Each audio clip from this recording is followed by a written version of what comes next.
ہاں، بسم اللہ الرحمن الرحیم۔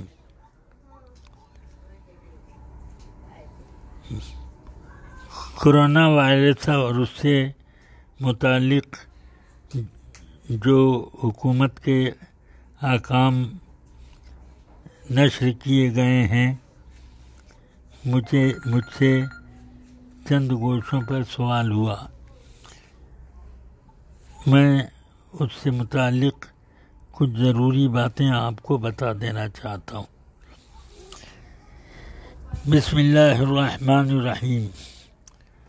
کرونا وائرس طاعون و ہیضہ کی طرح ایک وبا ہے، اور وبائیں اللہ کی طرف سے کسی کے لیے بطور عذاب آتی ہیں اور کسی کے لیے عقید و عمل کا امتحان اور کسی کے لیے درس عبرت ہوتی ہیں۔ اس لیے ایسے موقعوں پر استغفار، توبہ کی کثرت اور اعمال صالحہ کی کثرت، صدقہ و خیرات اور رجوع الی اللہ کے اعمال اہم ترین اعمال ہیں دفع مصائب و بلا کے لیے۔ مسلمانوں کو یہ راہ اختیار کرنی چاہیے۔ ہر مسلمان کا اس بات پر ایمان ہے کہ زندگی اور موت، صحت و مرض، خیر سگالی اور بلا و وبا، بلکہ تمام نظام کائنات رب قدیر کے دست قدرت میں ہے۔ وہی مدبر عالم ہے۔ اس لیے بلاؤں اور وباؤں سے خوف زدہ ہونے کے بجائے رب قدیر کا خوف دل میں بٹھائیں اور ان معاملات میں رجوع الی اللہ سے کام لیں۔ البتہ شریعت اسلامیہ میں ان تمام ظاہری تدبیروں اور احتیاطوں کی اجازت ہے جو شرع کے خلاف نہ ہوں۔ اس لیے حکومت کے وہ احکام جو ایک مسلمان کے لیے شرعاً جائز ہیں، ان پر عمل کریں۔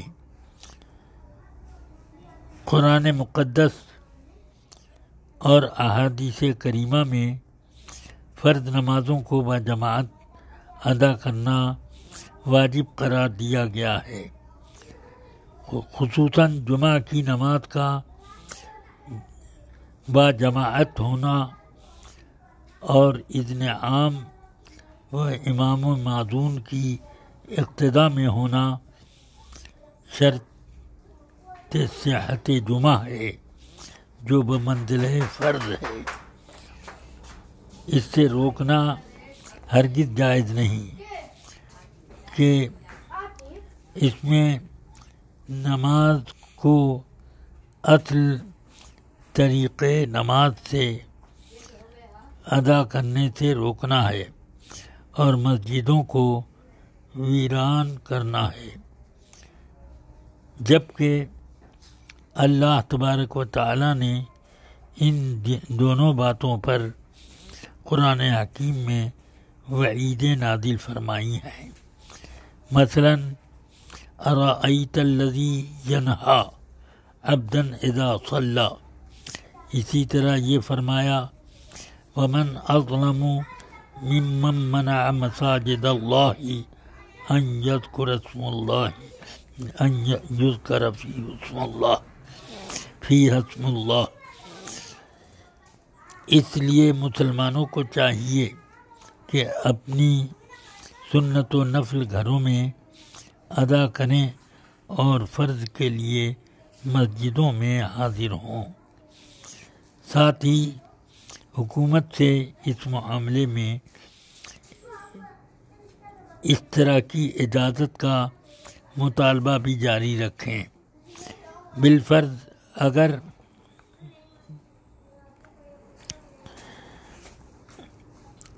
شدید مطالبے کے باوجود حکومت اجازت نہ دے تو یہ حق اللہ و حق العباد کی مخالفت ہے۔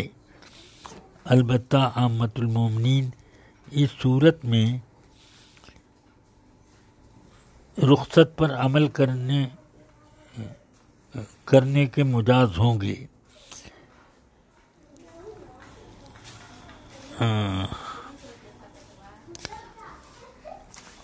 اور اسی طرح وہ اپنے گھروں میں یا جہاں موقع ملے وہاں اپنی نمازیں ادا کریں۔ یہ رخصتیں اسی طریقے پر ہیں جیسے کہ حج اور عمرے میں اگر احصار من العدو یا اور صورت سے ہو تو لوگوں کو اجازت ہوتی ہے کہ اپنا حج اور عمرہ کا احرام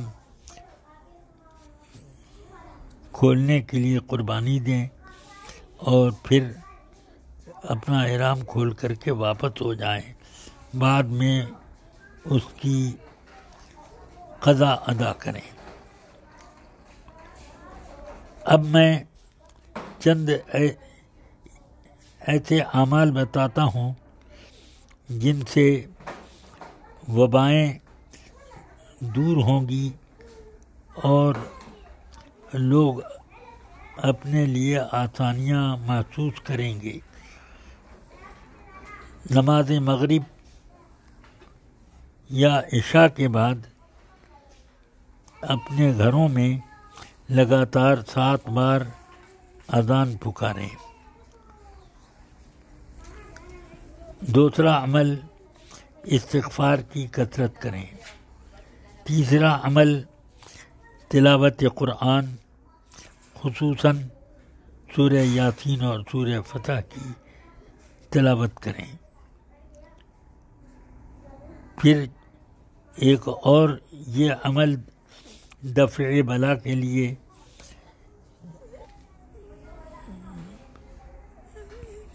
اس طرح پر کہ کسی کاغذ پر بسم اللہ شریف لکھیں، اس کے نیچے لی خمسۃ اطفی بہا حر الوباء الحاطمہ، پھر اس کے نیچے المصطفیٰ والمرتضیٰ وابناہما والفاطمہ، یہ لکھیں اور لکھ کر باہر کے دروازے کی پیشانی پہ چسپاں کر دیں۔ میں آخر میں اللہ رب جلیل و قدیر سے دعا کرتا ہوں کہ اپنے محبوب مکرم سیدنا محمد رسول اللہ صلی اللہ تعالی علیہ وسلم کے صدقہ و طفیل میں اس بلا اور وبا کرونا یعنی کووڈ-19 سے جل تر پوری دنیا کو نجات دے اور اہل اسلام کو اپنی حفاظت میں رکھے۔ صلی اللہ تعالی علی خیر خلقی سیدنا محمد وآلہ وصحبہ اجمعین برحمتک یا ارحم الراحمین۔